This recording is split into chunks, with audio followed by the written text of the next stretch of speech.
بسم اللہ الرحمن الرحیم۔ السلام علیکم۔ بزرگ صحابی عبداللہ بن حذیفہ سہمی رضی اللہ تعالیٰ عنہ کو روم والوں نے قید کر لیا اور پکڑ کر اپنے بادشاہ کے پاس لائی۔ بادشاہ نے کہا، نصرانی بن جاؤ، میں تم کو اپنی بادشاہت میں شریک کر لوں گا اور اپنی بیٹی سے تمہاری شادی کر دوں گا۔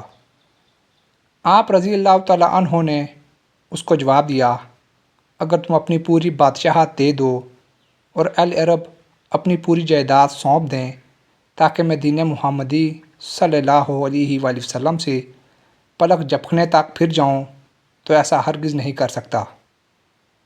بادشاہ نے کہا، تب میں تم کو قتل کر دوں گا۔ آپ رضی اللہ تعالیٰ عنہ نے فرمایا، تمہاری مرضی۔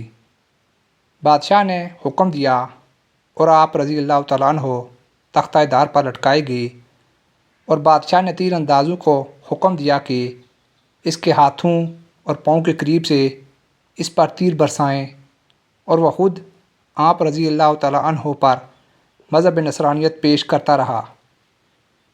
پھر آپ رضی اللہ تعالیٰ عنہ کو تختہ دار سے اتارنے کا حکم دیا۔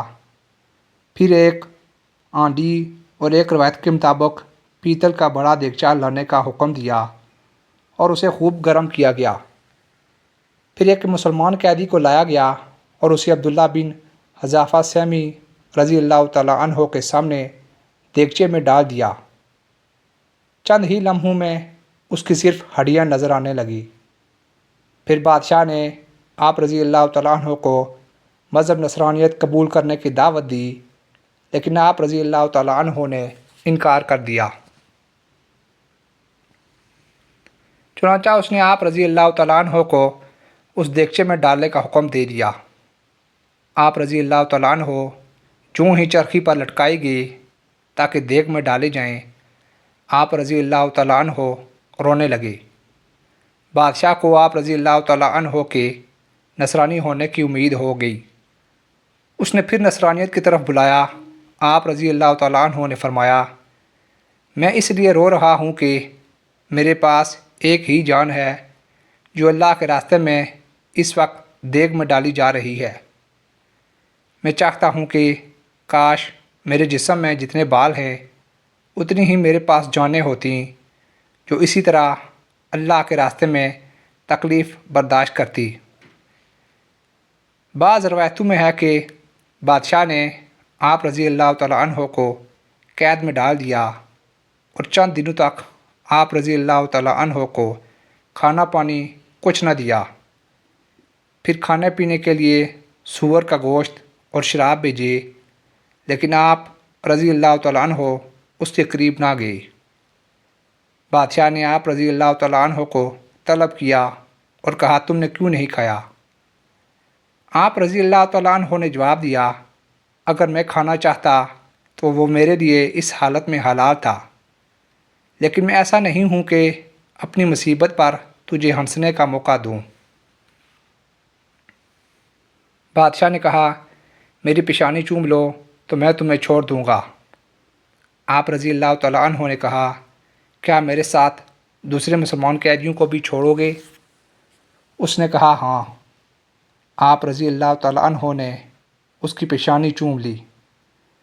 اس نے آپ رضی اللہ تعالیٰ عنہ کو اور آپ رضی اللہ تعالیٰ عنہ کے ساتھ دیگر مسلمان قیدیوں کو رہا کر دیا، اور جب آپ رضی اللہ تعالیٰ عنہ قید سے رہائی پا کر واپس آئے تو عمر بن خطاب رضی اللہ تعالیٰ عنہ نے فرمایا، ہر مسلمان کے لیے ضروری ہے کہ عبداللہ بن حذیفہ رضی اللہ تعالیٰ عنہ کی پیشانی چومے، اور میں پہلے چومتا ہوں۔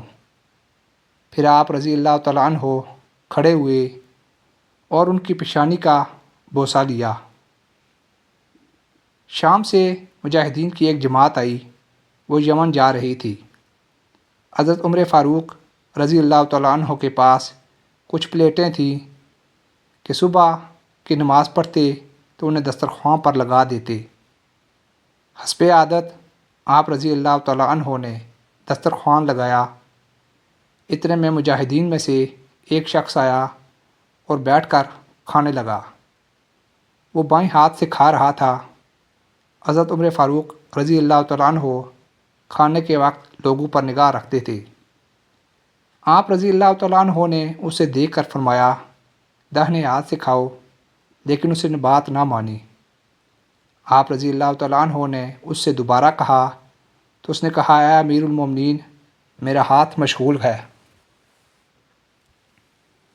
جب وہ شخص کھانے سے فارغ ہوا تو آپ رضی اللہ تعالیٰ عنہ نے اسے بلایا اور کہا تمہارے داہنے ہاتھ کو کیا مشغولیت تھی؟ اس نے اپنا ہاتھ نکالا، وہ ہاتھ کٹا ہوا تھا۔ آپ رضی اللہ تعالیٰ عنہ نے پوچھا یہ کیا ہوا؟ اس نے کہا جنگ یرموک کے موقع پر میرا ہاتھ شہید ہو گیا تھا۔ آپ رضی اللہ تعالیٰ عنہ نے پوچھا پھر تمہیں وضو کون کراتا ہے؟ اس نے کہا میں اپنے بائیں ہاتھ سے وضو کر لیتا ہوں اور اللہ میرا ساتھ دیتا ہے۔ آپ رضی اللہ تعالیٰ عنہ نے پوچھا کہاں جانے کا ارادہ رکھتے ہو؟ اس نے کہا یمن، اپنی ماں کے دیدار کے لیے جا رہا ہوں۔ میں نے ان کو ایک زمانے سے نہیں دیکھا ہے، ان کے ساتھ حسن سلوک اور نیکیاں کر لوں۔ آپ رضی اللہ تعالیٰ عنہ نے اسے ایک خادم اور صدقے کے 5 اونٹ دینے کا حکم دیا اور اس کے ساتھ انہیں روانہ کر دیا۔ ایک مرتبہ حضرت عمر فاروق رضی اللہ تعالیٰ عنہ کے سامنے لوگ اپنے احتیاط لے رہے تھے۔ اچانک آپ رضی اللہ تعالیٰ عنہ کی نگاہ ایک ایسے آدمی پر پڑی جس کے چہرے پر زخم کا نشان تھا۔ آپ رضی اللہ تعالیٰ عنہ نے اس سے اس کی وجہ پوچھی۔ اس نے بتایا کہ فلاں غزوہ میں مجھے یہ زخم آیا ہے۔ آپ رضی اللہ تعالیٰ عنہ نے فرمایا اسے 1000 درہم دے دو۔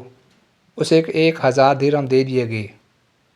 پھر آپ رضی اللہ تعالیٰ عنہ نے فرمایا مزید 1000 دے دو۔ اسے دوبارہ 1000 درہم دیے گئے۔ پھر آپ رضی اللہ تعالیٰ عنہ نے فرمایا مزید 1000 دے دو۔ اس آدمی کو 1000 درہم دیے گئے۔ آپ رضی اللہ تعالیٰ عنہ نے 4 مرتبہ یہی حکم دیا اور وہ 4 مرتبہ 1000 درہم سے نوازا گیا۔ حضرت عمر فاروق رضی اللہ تعالیٰ عنہ کی کثرت نوازی سے اس آدمی کو شرم آ گئی اور وہ باہر نکل گیا۔ آپ رضی اللہ تعالیٰ عنہ نے اس کے بارے میں پوچھا کہ وہ کہاں گیا، تو آپ رضی اللہ تعالیٰ عنہ کو بتایا گیا کہ آپ کی کثرت عنایت پر وہ شرما گیا تھا اور چلا گیا۔ آپ رضی اللہ تعالیٰ عنہ نے فرمایا اگر وہ ابھی ہوتا تو جب تک 1 درہم باقی رہتا میں مسلسل اسے دیتا ہی رہتا۔ وہ ایسا آدمی تھا جو راہ جہاد میں زخمی کیا گیا، جس سے اس کے چہرے پر گڑی پڑ گئی۔